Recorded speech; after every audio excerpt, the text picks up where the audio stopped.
Assalamualaikum warahmatullahi wabarakatuh. Kembali lagi di channel Rudi Hartono. Pada video kali ini, saya akan berbagi soal-soal persiapan UP, UKM, PPG, mata pelajaran IPA. Nah, soal-soal ini berdasarkan pengalaman saya pribadi dalam persiapan menghadapi UP, PPG tahun 2022. Alhamdulillah, saya sudah berhasil melalui PPG tahun 2022 dan sudah dinyatakan lulus. Nah, pada video kali ini saya tidak akan berbagi bocoran soal karena soal itu memang tidak boleh dibocorkan. Tetapi saya ingin berbagi dengan Bapak Ibu guru bagaimana trik atau tips menjawab soal-soal berdasarkan pengalaman yang saya sudah lalui.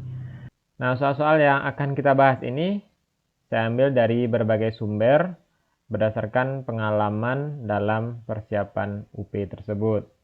Nah, pada video kali ini kita akan membahas soal-soal untuk kisi-kisi nomor 21 sampai 30.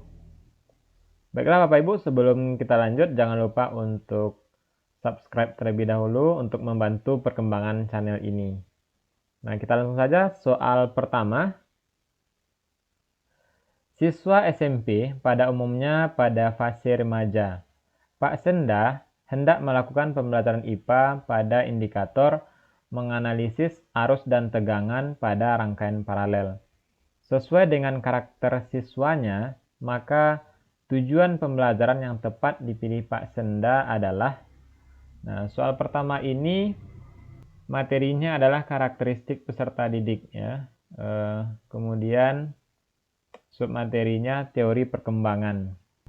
Nah, untuk soal ini yang perlu kita pahami Bapak Ibu, yang pertama kata kerja operasional dari indikator ya. Di sini KKO-nya adalah menganalisis. Nah, jadi nanti tujuan pembelajaran harus kita arahkan ke menganalisis juga ya. Nah, kita lihat untuk beberapa pilihan jawaban semua sudah menganalisis. Berarti tujuan pembelajarannya semua sudah sama ya. Nah, berarti di sini yang berbeda hanya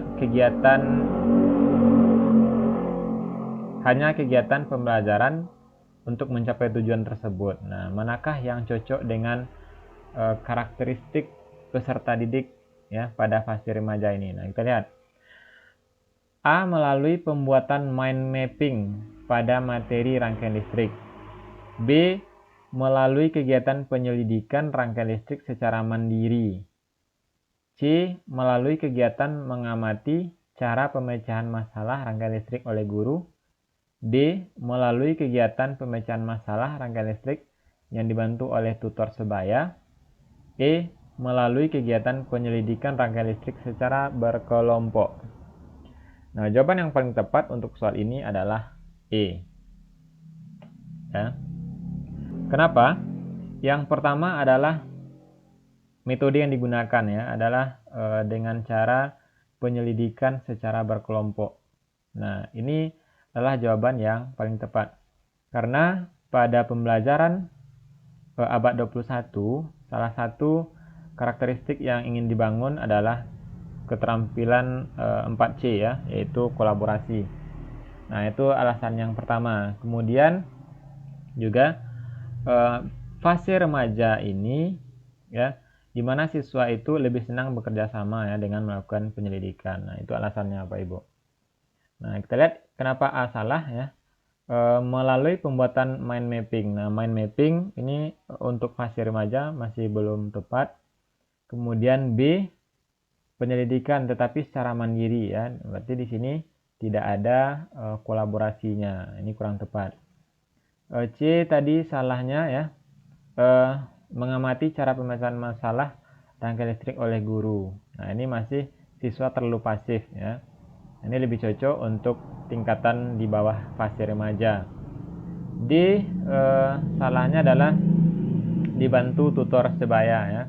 Nah, ini biasanya untuk fase yang di atas remaja. Berarti siswa itu sudah dapat bekerja secara mandiri. Pak Rano mengajar kelas 9C. Beliau mengamati siswa-siswanya memiliki perilaku rapi, teratur, dan teliti terhadap detail.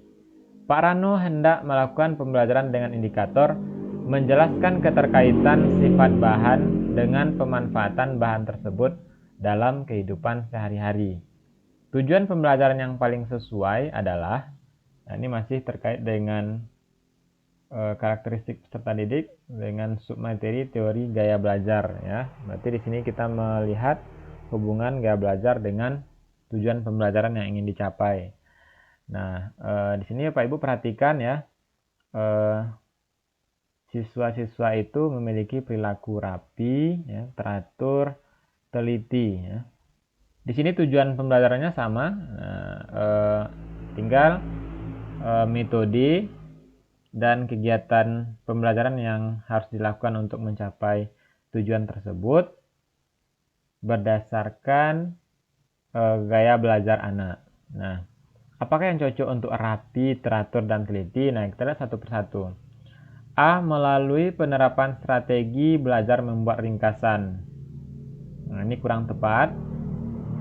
B. Melalui kegiatan berdiskusi. C. Melalui kegiatan penyelidikan yang relevan. D. Melalui kegiatan menyimak radio pendidikan pada topik yang sesuai. E. Melalui kegiatan bermain peran. Nah, manakah kira-kira jawaban yang sesuai dengan karakteristik atau gaya belajar siswa Bapak Ibu? Iya, yang tepat adalah C. Ya. Nah, kegiatan penyelidikan itu akan didukung oleh gaya belajar siswa yang rapi, teratur, dan teliti terhadap detail. Ya. Nah, ini sangat didukung oleh gaya belajar tersebut. Ya. Sedangkan untuk kegiatan yang lain, nah ini kurang tepat. Ya. Di masa depan, keterampilan berbagi tugas, mengerjakan tugas sesuai kesepakatan, dan memenuhi kesepakatan sesuai tenggat sangat diperlukan. Tujuan pembelajaran IPA yang paling sesuai untuk maksud tersebut adalah, nah, soal ketiga ini berkaitan dengan kecakapan abad ke-21 ya. Di sini kata kuncinya Bapak Ibu adalah keterampilan berbagi tugas ya di sini. Kemudian mengerjakan tugas sesuai dengan kesepakatan. Nah, sekarang kita lihat pilihan yang sesuai. A. Diberikan kesempatan bekerja dalam kelompok kooperatif, siswa dapat berbagi ide tentang cara melakukan perkembangbiakan tanaman hias di halaman sekolah. B. Diberikan kesempatan membaca materi tentang perkembangbiakan, siswa dapat membuat mind map tentang perkembangbiakan tumbuhan. C. Diberikan kesempatan praktikum, siswa dapat menyelidiki cara perkembangbiakan tanaman dengan mencangkok. D. Diberikan permasalahan perlunya memperbanyak tanaman, siswa dapat memecahkan masalah dengan menerapkan konsep perkembangbiakan tumbuhan. E. Diberikan daftar tanaman dan daftar cara perkembangbiakan, siswa dapat memasangkan kedua daftar tersebut. Nah, manakah jawabannya Bapak Ibu? Ya, jawaban yang paling benar adalah A. Nah, kenapa A? Nah, kita ingat lagi, keterampilan abad ke-21 yang dimaksud itu adalah keterampilan 4C. Ya, dimana 4C itu adalah critical thinking,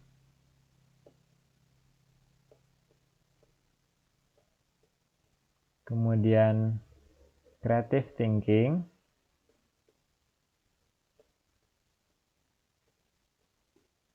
kemudian collaboration, dan communication.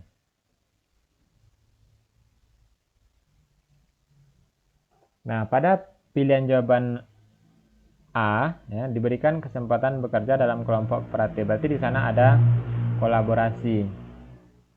Siswa dapat berbagi ide tentang cara melakukan perkembangbiakan tanaman hias di halaman sekolah. Berarti di sana juga ada critical thinking-nya, ada komunikasi, ya. Nah, juga ada creative thinking.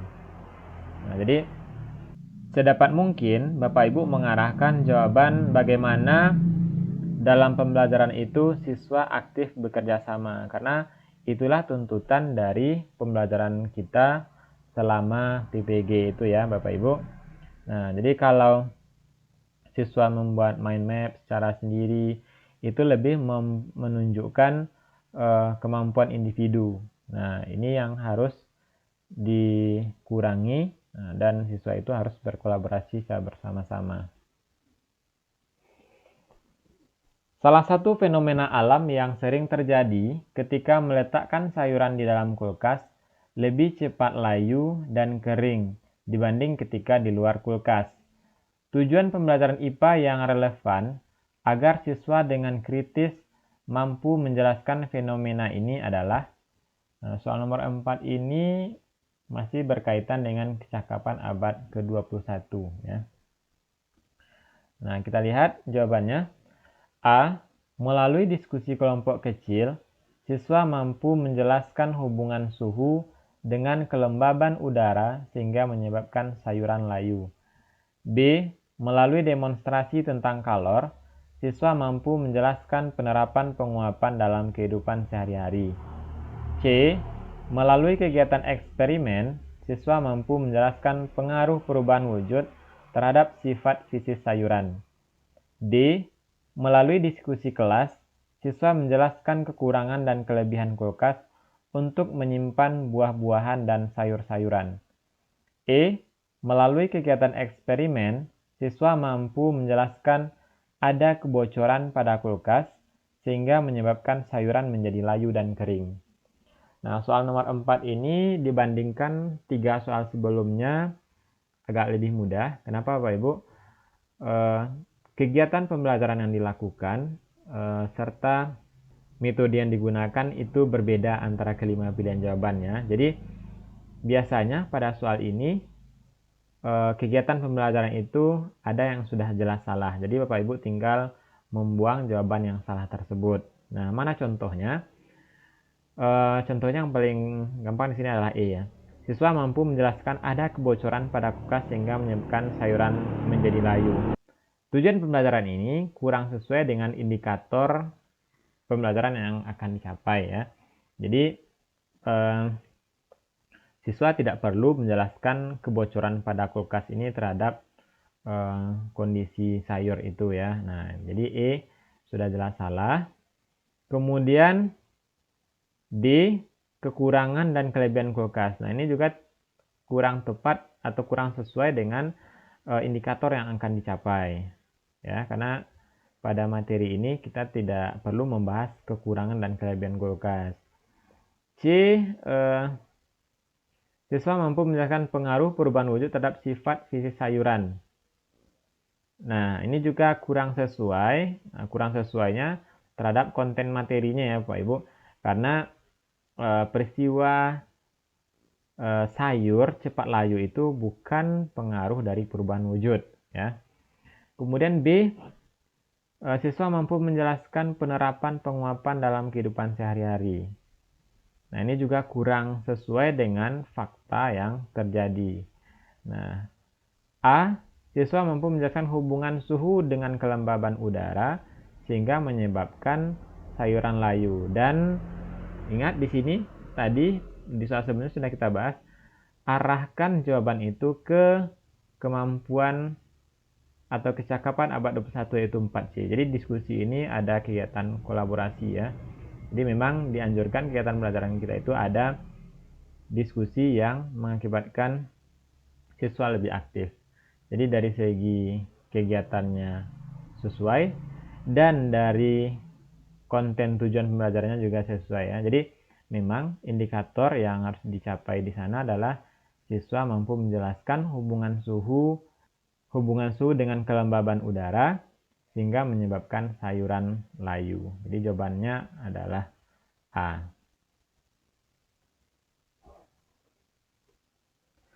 Perhatikan indikator pembelajaran IPA berikut. Mendeskripsikan berbagai upaya menghemat energi listrik dalam kehidupan sehari-hari. Penerapan teori belajar sosial yang sesuai adalah, nah, kisi-kisi nomor 5 ini tentang teori belajar ya, Bapak Ibu. Nah, kita lihat pilihan jawabannya. A. Siswa diberi masalah penggunaan listrik dan hubungannya dengan sosial ekonomi, kemudian diminta menuliskan pendapatnya. B. Siswa bergiliran diminta mematikan lampu ruang kelas jika tidak diperlukan agar sadar bahwa energi listrik harus dihemat. C. Kelompok siswa diminta menganalisis demonstrasi guru dan mendiskusikan hasilnya dengan kelompok lainnya. D. Siswa diminta memecahkan masalah upaya penghematan energi listrik sesuai minat dan pengalamannya. E. Meminta kelompok ahli siswa melakukan percobaan penghematan energi menggunakan maket dan petunjuk yang dibuat guru. Nah, kata kuncinya di sini adalah teori belajar sosial ya, sosial. Nah, berarti di sini ada kegiatan yang berkaitan dengan jiwa sosial anak. Nah, manakah itu? Ya, jawabannya adalah C. Nah, terlihat kata kuncinya masih diskusi ya, Bapak Ibu, diskusi. Nah, di sini memang kegiatan diskusi belajar itu menunjukkan teori belajar sosial. Perhatikan KD berikut ini. Mengklasifikasikan makhluk hidup berdasarkan karakteristik yang diamati. Level kognitif sesuai dengan rumusan KD adalah A. C6, B. C5, C. C4, D. C3, E. C2. Nah, manakah jawabannya Bapak Ibu? Nah, saya rasa ini Bapak Ibu sudah bisa menjawab dengan benar. Mengklasifikasikan termasuk level kognitif ya. Nah, untuk rumusan KD yaitu C2 ya. Termasuk kepada pemahaman. Nah, ingat lagi Bapak Ibu, C3 adalah penerapan, C4 menganalisis, C5 mengevaluasi, dan C6 adalah sintesis.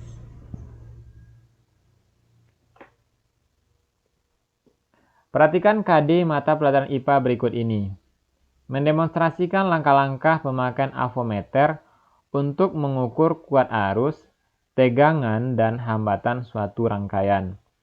Sesuai KD tersebut, guru harus mengajarkan jenis pengetahuan A. Prosedural, B. Deklaratif, C. Konseptual, D. Universal, E. Partikular.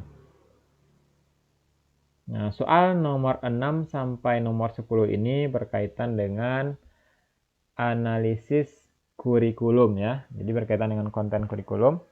Nah, untuk soal ini manakah jawabannya Bapak Ibu? Ya, jawabannya adalah A. Jadi jenis pengetahuan itu ada beberapa macam, ada prosedural, ada deklaratif, ada konseptual, dan ada metakognitif nantinya. Nah, untuk langkah-langkah yang berupa langkah-langkah atau prosedur itu termasuk jenis pengetahuan prosedural ya. Ingat Bapak Ibu. Kemudian kemampuan deklaratif adalah pengetahuan yang berkaitan dengan informasi faktual yang diketahui oleh seseorang. Kemudian pengetahuan konseptual adalah pengetahuan yang berkaitan dengan kategori dan klasifikasi serta hubungan keduanya yang memuat skema-skema, model-model atau teori-teori ya tentang suatu pengetahuan. Nah, jadi jawaban untuk soal ini adalah prosedural. Pak Messi akan melakukan pembelajaran materi KD 3.9 menganalisis perubahan iklim dan dampaknya bagi ekosistem. Indikator esensial yang paling sesuai dengan KD tersebut adalah A. Mengaitkan data curah hujan dan kepadatan populasi gulma pengganggu di daerah tertentu. B. Merinci faktor-faktor penyebab terjadinya perubahan iklim. C. Mengidentifikasi faktor-faktor penyebab rusaknya ekosistem tertentu. D. Menganalisis dampak campur tangan manusia pada ekosistem di suatu daerah. E. Merinci dampak perubahan suhu, dinamika populasi pada daerah 4 musim. Nah, soal ini sering keluar Bapak Ibu. Indikator esensial dapat saya terjemahkan adalah indikator yang paling menunjang terhadap ketercapaian KD tersebut Bapak Ibu. Nah, jadi Bapak Ibu harus menemukan kata-kata kunci pada indikator esensial itu, di mana kalau indikator ini tidak diajarkan, maka KD tersebut tidak akan tercapai, ya. Nah, untuk soal ini, jawabannya adalah, ya, yang mana Bapak Ibu? Ya, jawabannya adalah A. Mengaitkan data curah hujan dan kepadatan populasi gulma pengganggu di daerah tertentu. Nah, kenapa A? Karena di sini data curah hujan itu merupakan salah satu faktor perubahan iklim. Dampaknya bagi ekosistem adalah kepadatan populasi gulma pengganggu di daerah tertentu, ya. Nah, kalau kita lihat jawaban yang lain, B. Merinci faktor-faktor penyebab terjadinya perubahan iklim. Nah, di sini belum ada kegiatan menganalisis perubahan iklim itu terhadap ekosistem. Kemudian C. Mengidentifikasi faktor-faktor penyebab rusaknya ekosistem. Nah, indikator ini tidak disebutkan adanya analisis perubahan iklim, ya. Hanya faktor-faktor penyebab rusaknya ekosistem saja. D. Menganalisis dampak campur tangan manusia pada ekosistem di suatu daerah. Nah, ini lebih jauh lagi, ya, karena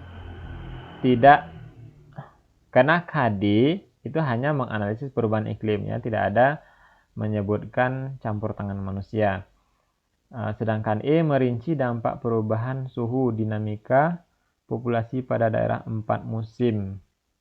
Nah, jawaban E ini kurang tepat karena tidak ada kegiatan yang mengarah kepada menganalisis. Seorang guru IPA akan melakukan pembelajaran tentang KD 4.5, menyajikan hasil percobaan tentang perubahan bentuk energi, termasuk fotosintesis. Hampir semua siswa mampu duduk dengan tenang, tidak mudah terganggu dengan suara gaduh di luar kelas. Laboratorium sekolah tidak cukup memadai untuk mendukung pembelajaran. Alternatif pernyataan indikator esensial yang sesuai dengan KD dan ilustrasi tersebut adalah, masih berkaitan dengan analisis KD dan indikator, ya Bapak Ibu. Nah, jadi soal seperti ini sangat banyak sekali. A. Menceritakan contoh-contoh perubahan bentuk energi berdasarkan hasil pengamatan di lingkungan. B. Melakukan penyelidikan tentang perubahan bentuk energi yang ada dalam kehidupan sehari-hari. C. Mengidentifikasi faktor-faktor yang mempengaruhi proses fotosintesis pada tumbuhan berdasarkan hasil diskusi. D. Membuat laporan tentang perubahan bentuk energi berdasarkan hasil percobaan pengaruh intensitas cahaya terhadap volume gas yang dihasilkan. E. Menganalisis perubahan bentuk energi pada tumbuhan berdasarkan hasil penelusuran informasi melalui berbagai sumber. Nah, baik. Jawaban yang paling tepat untuk soal nomor 9 ini adalah D. Membuat laporan tentang perubahan bentuk energi berdasarkan hasil percobaan pengaruh intensitas cahaya terhadap volume gas yang dihasilkan. Nah, kenapa? Nah, ingat Bapak Ibu, KD 4.5 itu adalah KD keterampilan ya. Di sini sudah disebutkan menyajikan ya. Menyajikan itu dapat dilakukan secara tertulis maupun secara lisan ya. Nah, jadi indikator yang esensial tentu indikator yang mewakili kegiatan menyajikan. Nah, di sini indikator yang mendukung untuk KKO menyajikan adalah D, membuat laporan. Ya. Sedangkan A, B, C, dan E itu lebih kepada indikator untuk KD pengetahuan. Ya. Nah, jadi kata kuncinya di sana, ya, kita tandai di sini, kata kuncinya adalah di KD 4.5. Jadi ini adalah KD keterampilan. Nah, KD keterampilan, karena di sini menyajikan hasil percobaan. Hasil percobaan itu dapat disajikan dengan membuat laporan atau kalau lisannya adalah mempresentasikan ya. Jadi itu kata kuncinya Bapak Ibu.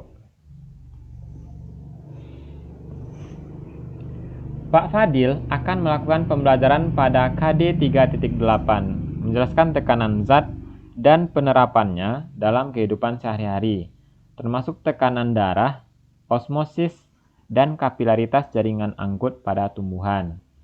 Pak Fadil ingin siswanya lebih terampil dalam mengkomunikasikan ide dan gagasannya. Tujuan pembelajaran yang paling sesuai dengan ilustrasi tersebut adalah A. Diberikan grafik hubungan antara massa, jenis zat, dan tekanan, siswa dapat menganalisis keterkaitan data tersebut. B. Diberikan kesempatan untuk berdiskusi, siswa dapat membuat peta pikiran tentang penerapan tekanan pada tumbuhan. C. Diberikan latihan soal, siswa dapat menerapkan hukum Archimedes untuk menyelesaikan soal tentang gaya apung. D. Diberikan kesempatan untuk praktikum, siswa dapat menyelidiki peristiwa kapilaritas pada tumbuhan. E. Diberikan kesempatan untuk bekerja dalam kelompok, siswa dapat menganalisis penerapan tekanan pada tumbuhan. Jawaban yang paling tepat untuk soal ini ya, adalah E. Nah, kenapa E? Nah, kita lihat kata kunci yang mengarahkan ke jawaban. Yang pertama, Bapak Ibu, KD-nya kita lihat ya. KD-nya menjelaskan tekanan zat dan penerapannya dalam kehidupan sehari-hari. Nah, untuk mencapai KD tersebut, maka tujuan pembelajaran harus mencakup kemampuan yang lengkap tentang tekanan zat dan penerapannya ya. Kemampuan tersebut diwakili oleh KKO tujuan pembelajarannya yaitu menganalisis. Nah, sini salah satu. Kemudian satu lagi kegiatan yang dilakukan adalah diberikan kesempatan untuk bekerja dalam kelompok ya. Nah, ini mengarah ke kegiatan bekerja kelompok ya. Jadi arahnya ke keterampilan 4C juga. Kalau kita lihat pilihan jawaban yang lain, kenapa salah ya kita analisa. A. Diberikan grafik hubungan antara massa, jenis zat, dan tekanan. Ya. Nah, ini siswa belum bisa menganalisis langsung ya kaitannya kemana antara massa, jenis, dan tekanan itu. Belum mewakili ya. Belum mewakili KD-nya. Kemudian B. Diberikan kesempatan untuk berdiskusi, siswa dapat membuat peta pikiran tentang penerapan tekanan pada tumbuhan. Nah, ini juga kurang tepat ya, karena di sini tujuannya adalah membuat peta pikiran. Nah, ini belum menjelaskan tekanan zat dan penerapannya secara khusus. C. Diberikan latihan soal. Nah, ini dihindari Bapak Ibu ya, memberikan latihan soal. Ini sudah jelas salah. D. Diberikan kesempatan untuk praktikum. Siswa dapat menyelidiki peristiwa kapilaritas pada tumbuhan. Nah, kegiatan praktikum ini biasanya lebih cocok untuk KD keterampilan ya. Di sana kurang tepatnya. Baiklah Bapak Ibu, demikianlah pembahasan soal PPG, soal persiapan UP PPG mata pelajaran IPA pada video kali ini. Semoga penjelasan dan contoh soal yang diberikan dapat membantu Bapak Ibu dalam persiapan UP berikutnya. Dan saya doakan bagi Bapak Ibu yang akan mengikuti UP dapat melalui ujian dengan baik dan lulus PPG-nya. Terima kasih atas perhatian Bapak Ibu. Sampai ketemu lagi pada pembahasan soal selanjutnya. Jangan lupa saksikan pembahasan soal selanjutnya. Assalamualaikum warahmatullahi wabarakatuh.